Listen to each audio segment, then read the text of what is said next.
Alright, we got a 2015 GMC Acadia in the shop today. The customer brought it in and said that it stalls once in a while and it's a hard start, and sometimes the cooling fans come on after they shut the car off. They run on high, and check engine light's on, so I'm going to hook the scan tool up to it and we're going to see what codes we have. I haven't done anything to it yet, but I want to see what we get from there first before we go any further. I'm already thinking that there's probably something going on with maybe like a coolant temp sensor or something like that if the fans are kicking on after the car's off. So we'll hook it up and see what we got. Okay, we got our modus plugged in, and let's see what codes that we have. Go to codes, display, DTC. So we've got engine coolant temp sensor circuit, high voltage. We've also got ECT sensor, circuit intermittent. I've done enough of these to know it's probably a bad coolant temp sensor, but we're going to look at the engine data also and start it up and see if it drops out on us at all. What we're looking for is we're looking for the coolant temp sensor to like default and go to a -40 or a -45, and or maybe go extremely high, just depending on what we see. So we'll go to data, go to engine data, and we'll start it up here and see what we find. So your ECT is going to be right here. If I could get the camera to stop moving.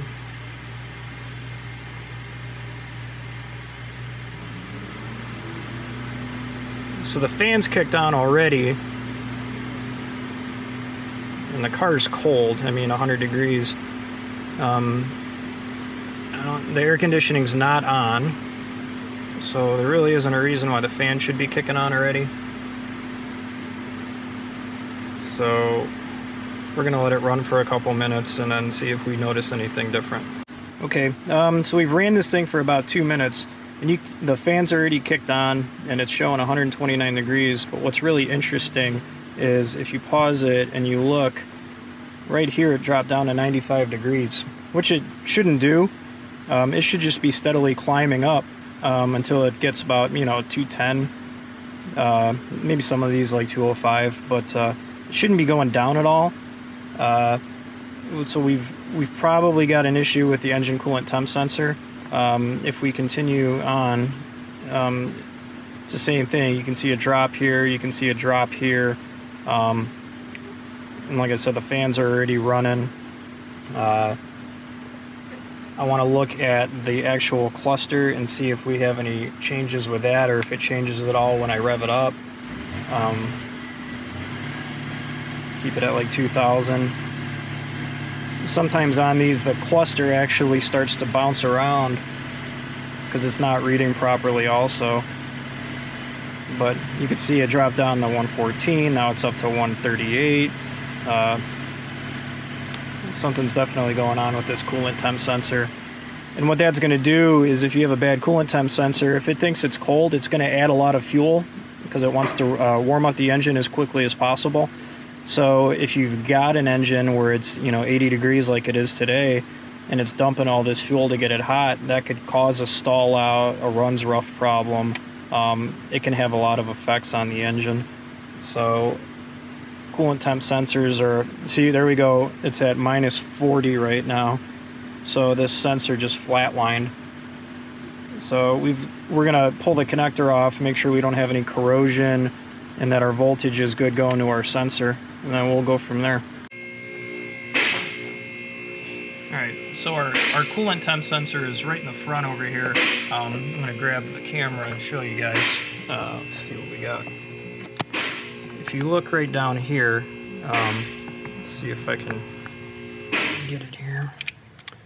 There's this boot right here, and it's just a big piece of insulation that covers the sensor.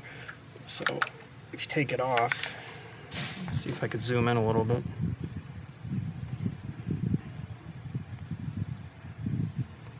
Yeah, that big boot right there, that's actually your cover for your coolant temp sensor.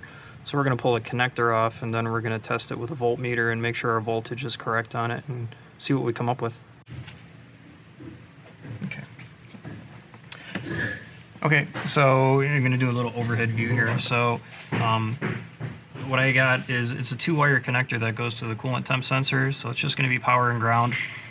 Usually these are 5 volts, so I'm not actually poking into it, I'm just tapping the front of the connector. So we've got 5 volts on the 1 wire. And then usually when I check for ground, I'll just put a test light to battery positive, and then I'll just try to get in there and see it light up. So I know we have a good ground. I don't know if it'll show up in the, let's see here. Well, now it doesn't want to work. Let's see. So we've got good ground. So we know our power and ground's good, and then the other thing that I like to do is when I have my meter hooked up to it, you can see it's got 4.9 volts on it. I just kind of give the wires a little pull just to make sure that we don't have any kind of broken wires inside, because we don't want to see that meter bouncing around and maybe go to 0 or something. So we know our wiring's good, so I'm going to call it a bad coolant temp sensor. So they're not terrible to get to. If you've got a special socket to get to it, you can just go right through here and just kind of move the harness around, and we'll go ahead and replace that because that gives you right there. And then even if you have to slightly unbolt the dipstick tube, you'll be able to get to it right there. So we'll replace that right now. All right, sorry about the noise, but if you look real close in there, you can actually see right about there. That's where the connector is.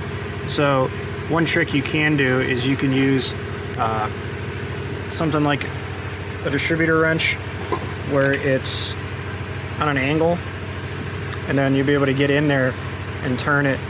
It is recessed, so it's kind of a pain in the butt to get to if you don't have the right tool.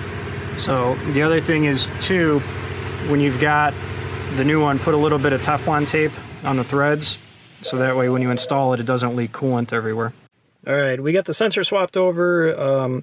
I cleared the code, so we're going to start it up. We're going to look at engine data again, just to see how everything looks and see if there's any big difference. The one thing I want to focus on too is fuel trims and make sure it's not dumping fuel. So our coolant temp sensor is showing 113. Let's see, make sure it stays steady. It's not climbing unnecessarily fast like it was before. 1 degree.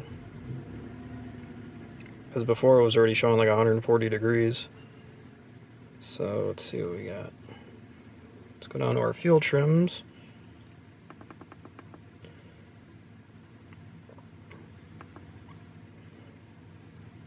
So minus 1 and 3 for our fuel trims. That's good.